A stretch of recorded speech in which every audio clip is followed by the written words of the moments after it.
Voilà, très bien. Donc, continuons notre vue d'ensemble. Alors, voilà. Donc, dans l'ensemble, comme je disais tantôt,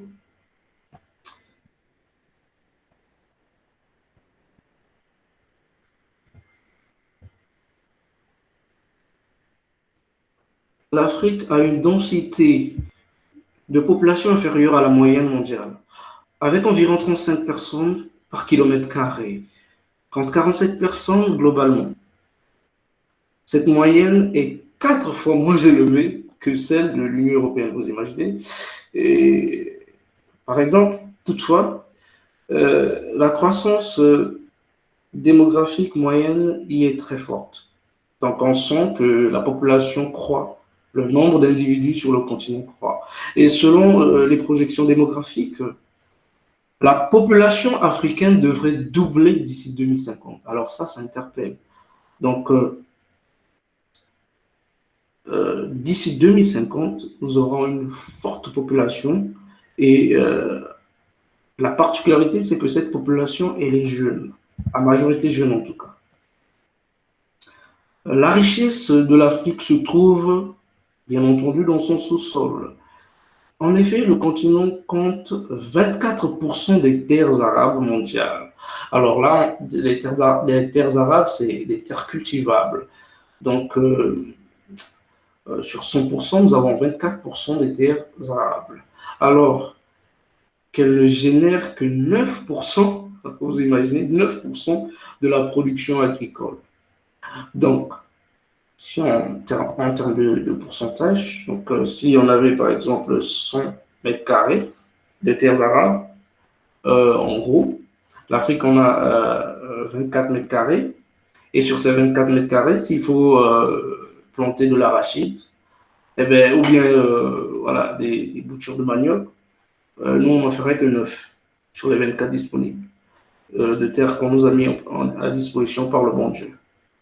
Donc, c'est complètement ahurissant. Ça veut dire qu'on ne produit pas en Afrique. Voilà. La distribution de terres fertiles est toutefois inégalement répartie avec de grandes zones désertiques dans le bassin sahélien et des zones humides et très fertiles autour des bassins hydriques et le long des grands fleuves. Alors, les bassins hydriques, ce sont des bassins qui se trouvent enclavés dans, dans des zones limitées par des cours d'eau.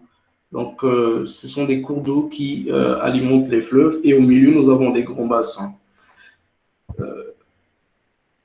Donc, voilà, la population africaine est gâtée en eau. Bien sûr, on a le désert à côté, mais le désert, c'est quoi? C'est du soleil, donc c'est du solaire qui est là. On a aussi, comme aujourd'hui, on parle d'énergie renouvelable, donc nous avons le soleil à notre disposition et nous avons aussi de l'eau, donc nous avons de l'hydraulique à notre disposition.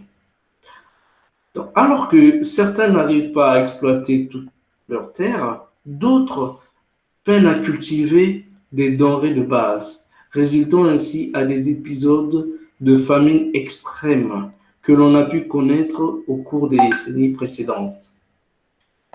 Donc, si on comprend bien, on a certains qui vivent dans des zones désertiques qui ne peuvent pas cultiver, et d'autres, ils ont la chance d'avoir des terres à leur disposition, mais ils ne cultivent pas assez, alors que c'est proprement déproportionné. Normalement, on pouvait, avec un certain communautarisme, appeler nos frères des zones désertiques pour venir cultiver dans nos zones fertiles, ou encore, il est possible aussi de procéder à une cession des terres. Comme ça permettra à tout le monde d'avoir l'accès à les terres et cultiver et avoir à manger. Bien que les terres n'aient pas encore déployé tout le potentiel, c'est vrai, donc on n'a pas encore connu tout ce que l'Afrique a offert en termes de richesse.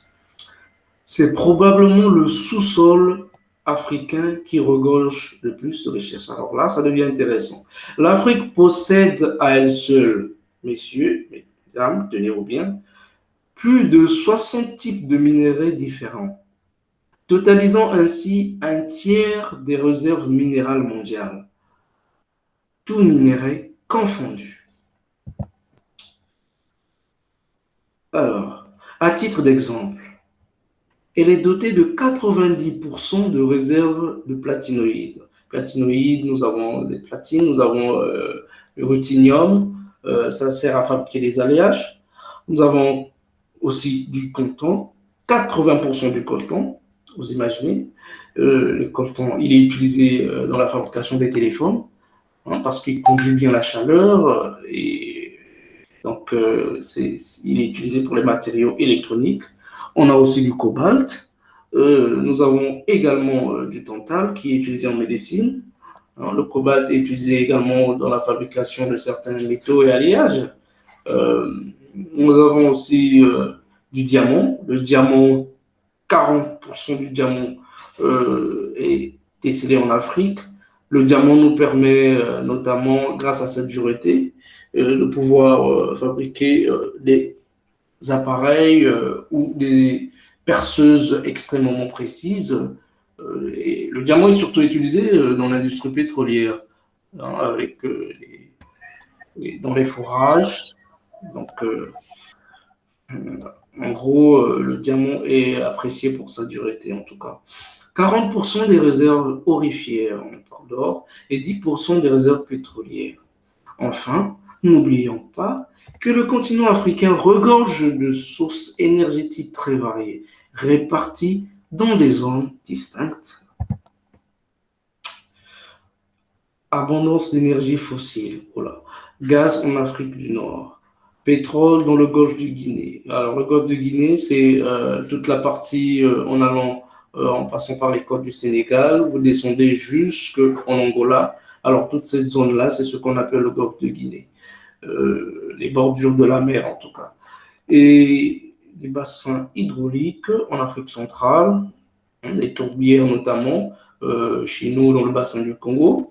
On a des gisements d'uranium, rayonnement solaire dans les pays sahéliens, dont je parlais tout à l'heure, et capacité géothermique en Afrique de l'Est. Alors, géothermie, c'est l'énergie à partir de la chaleur. La chaleur, notamment, on envoie des fluides en sous-sol pour percer la roche chaude. Et cette vapeur, cette chaleur génère de l'énergie.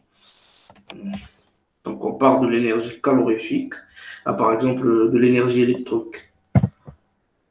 Alors, 15 pays les plus riches en termes de ressources. Nous avons le Nigeria. Voilà.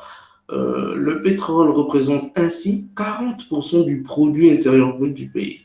Il possède aussi d'autres ressources naturelles sous-exploitées comme le gaz, le charbon, l'or ou encore la bauxite.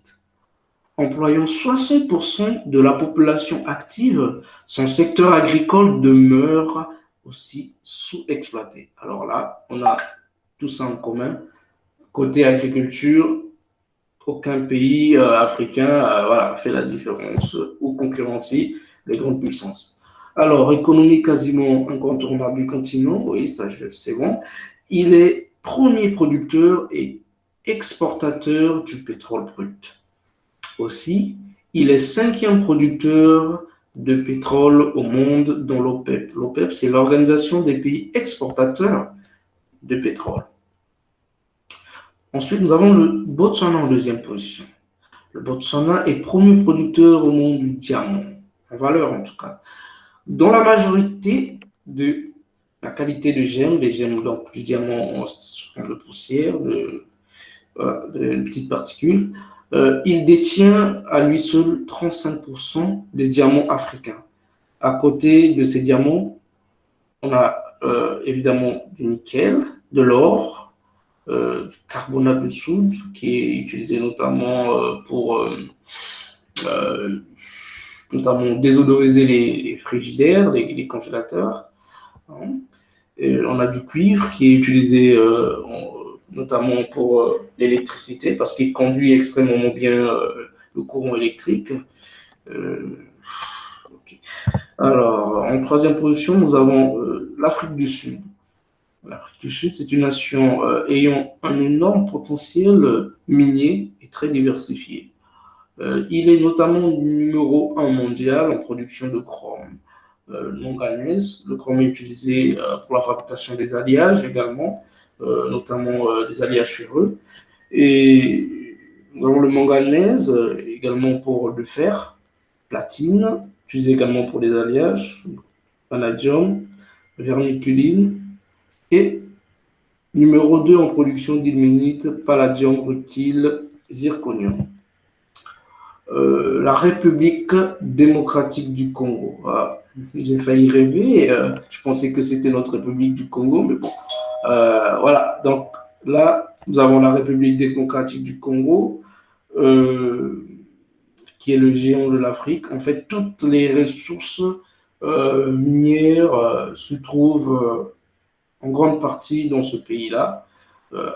Mais il faut faire la distinction, il faut plus se spécifier. En majorité, c'est le coltan en RDC. Donc, le coltan, comme je disais tantôt, c'est un matériel ou un minéraux plutôt, excusez-moi, qui entre dans la composition des téléphones.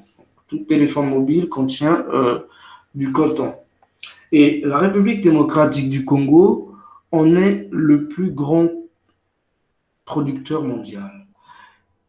Il est un des géants producteurs de diamants également et le cuivre en Afrique, avec respectivement 34 et 13% de production totale du continent. Enfin, ces gisements de minerais sont estimés à 24 billions de dollars.